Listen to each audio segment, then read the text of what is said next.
Okay, cold start on the 914. Late in the day. I brought the car over here yesterday, so it's been sitting for a couple days.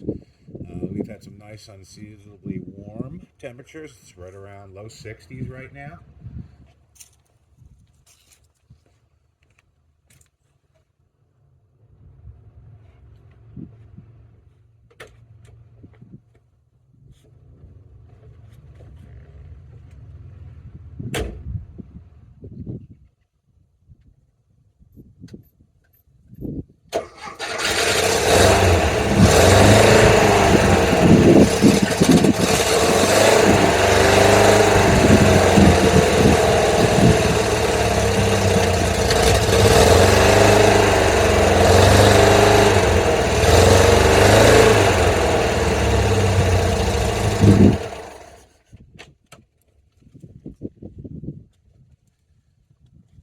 There you go. We already did the dry video, so I'm going to just take it on back to the warehouse in a little bit. But there you have it. Nice cold start on the 914.